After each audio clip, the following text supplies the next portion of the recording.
Hi, it's Chris from Diary of a Lincoln Geek, and we're here live at the UK Games Expo 2021. It's day 3 of what's been an absolutely fantastic event.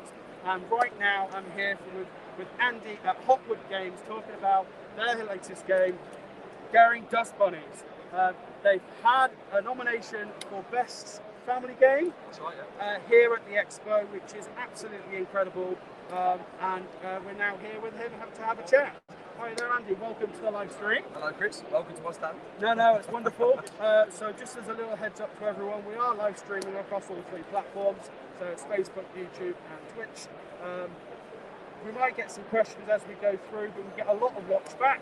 So if we get anyone gives any questions, I'm sure we'll be happy to go online at a later date and answer any questions about the game. Is that cool? I'll do my very best. That's fantastic. Wonderful.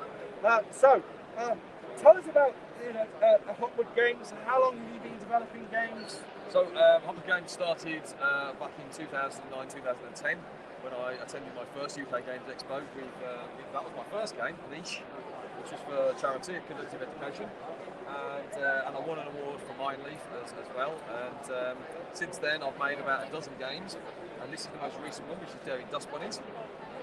I always joke with my friends and say it's the first game that's got a barcode on it. So it's kind of like it was a successful Kickstarter. I've been able to employ an artist, a graphic designer, and it's been a brilliant journey. And Kickstarter was a very valuable experience. Yeah. I learned a lot. Would I do it again? I don't know. So Right, okay. it's kind of like one of those things. So was that the first time you've ever done a Kickstarter? Yes. Okay. Kickstarter was kind of wanted to do a Kickstarter because it's the only real way to be able to access that idea of having an artist and graphic designer. Yeah. Because every other game I've made is just like it's come straight out of my pocket to make the game, and then I fingers crossed and hopefully people will play. Yeah. But to get the economies of scale you need to be able to command the kind of return for the game, to be able to afford the artists and stuff like that, you need to have volume. And the best way to get that is through Kickstarter. Yeah, no, fantastic. Any kind of, and obviously I know you said whether you ensure you do Kickstarter again. Do you have any tips for anyone, based on what you've done? I would say making a brilliant game is fantastic if you're making a game from start. But Kickstarter preparation is also in the paving the way for the audience. Get your audience, if you've got a germ of an idea and somebody's vaguely interested, get them on the mailing list from the word go.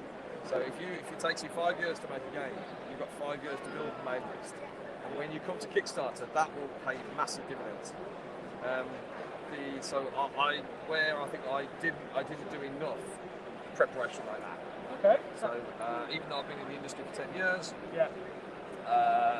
I like to think I'm a good designer, but I'm not necessarily brilliant at the whole marketing. Well, you can't do a bit of everything. It's where sometimes you need to lean on other people's skill sets, which is one that's really popular with Kickstarter. So it's nice. I mean, let's have a bit of a focus on the game and tell us a bit more about Daring Dust Bunnies then. Okay, so Daring Dust Bunnies is effectively, I always start with one mechanic. There's the core mechanic in every game I make. Yep. And the core mechanic in this one is you are moving everybody across the floor towards an impending doom, and your identity is secret. Right. So okay. that's the basic beating heart of it. You want to be near to the vacuum cleaner when somebody else goes in it, but you don't want to be in it yourself. Right. So it's kind of, you just want to be kind of second place. It's the ideal place to be. More than one person can go in the vacuum cleaner, and we have had, over the weekend, we have had 5 people in the vacuum cleaner and 1 person left out. They got gold, and they were delighted, as you can imagine. Yeah. And then everything else starts to build around that.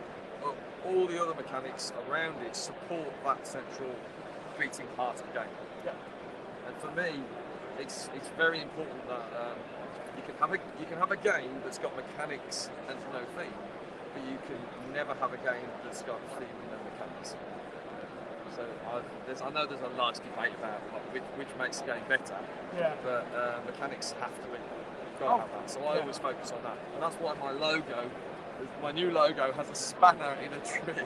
Yeah, no, I like it. I think it's very, very apt. How you tell that story. So yeah.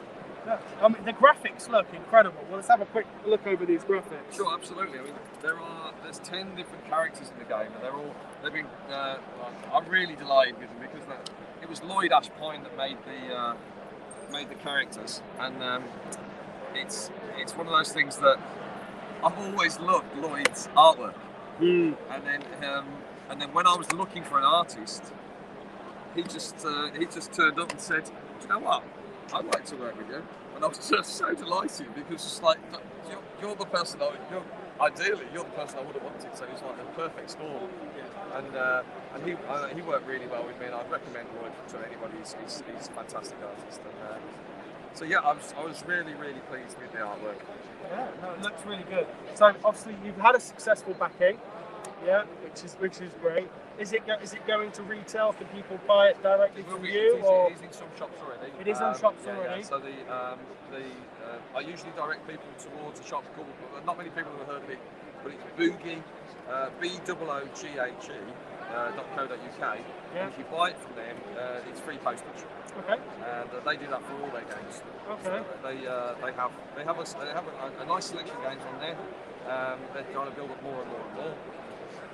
And they're actually based just around the corner from where I work. Oh, so it's kind of like I discovered just randomly a warehouse literally a stone's throw away from me that's one of these games because basically a delivery went awry and got delivered to them. Some board games got delivered to them, were supposed to be delivered to me, and then there was a bit of confusion, and then I walked around and there was this warehouse full of huge warehouse full of board games going, why did I not know about you before? Yeah. So they're looking at they're warehousing my games, and they're selling those. You can buy it from my website as well. So there is posters for that. And there are some retailers now that have got it, and hopefully there'll be some more retailers. So fantastic. So if anyone's attending Expo today, they can get a copy from you today as well? Yeah, it's $29.99. Sorry, how much? $29.99. Right, yeah, okay. And at the moment, while stocks last, I am throwing in the next little game, my first game as a freebie for the show. Lovely, fantastic. That's great. I mean, it was visually really, really cute. I really like the concept. So I might actually try and get a chance to have a game later at some point. What's been lovely over the last on Friday and Saturday, people have played it, and I've actually had people message me to say that it was their favourite game of the show. Oh, that's lovely. That's been, I mean, that really does warm a designer's cockle, the idea that somebody's got a game that they're actually going to go away and they're really going to play with their friends and they're going to have a good time. It's fantastic, and of course with something like the UK Games Expo, you know, a lot of people this year, you know, with the COVID restrictions and the COVID scare, people were nervous about whether to come, you know, and I can totally understand it. But you know, the Expo family have really all stuck to the guidelines and the rules, and they've made what I think is probably a great Expo this year. How do you feel about it? Well, I have to say I have an interesting perspective because my proper job is I organise an exhibition at the NEC as well. So I have always, from way back, I've always been a massive fan of the Expo organisers, and I can see from an exhibitor point of view and from an organiser point of view that they have always, regardless of COVID, they've always made, from what I consider, the right decision, the morally right decision. That is beneficial to all of their audience. So, and this has been, and this is the same for all organisers. This particular year has been such a difficult year, and it's trying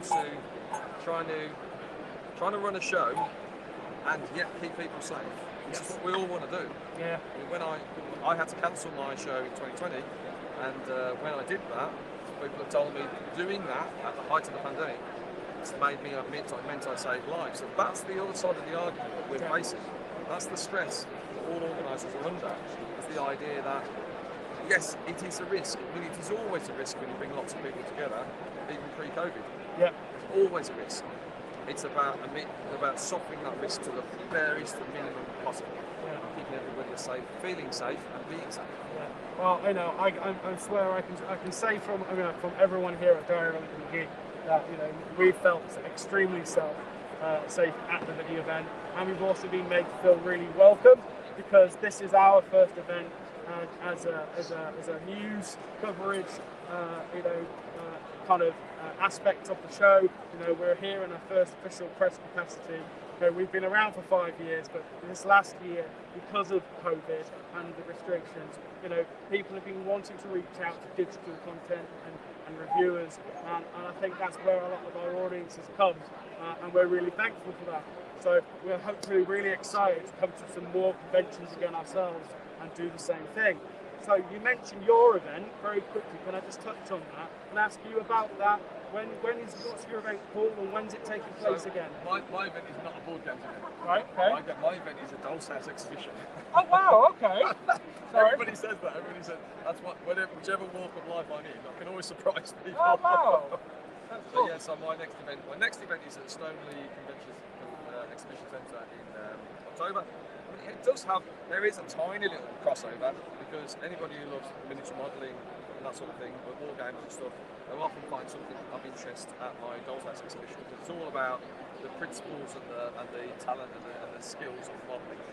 And the next show here at the NEC is in spring 2022. Okay, so if anyone's interested in having a look at that, then do obviously of course check it out. The actual show's got, I didn't realise I'd be advertising Miniatura. No, that's alright, it's fine.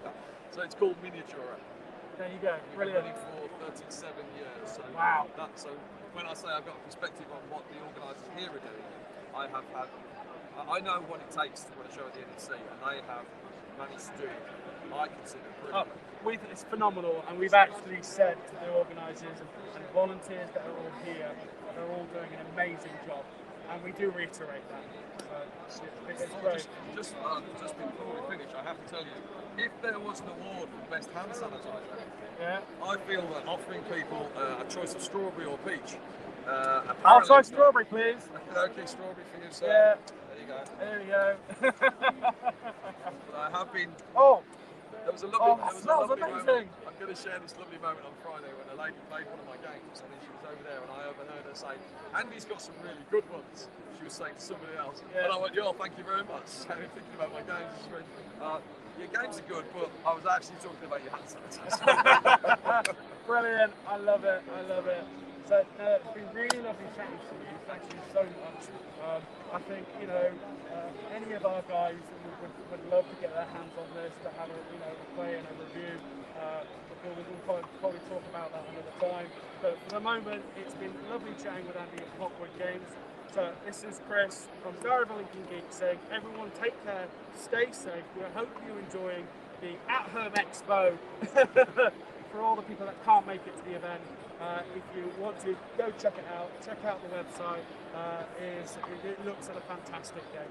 So thank you very much. That's absolutely pleasure. Thank you. And good luck in the awards. Take care and stay safe and keep gaming, everyone.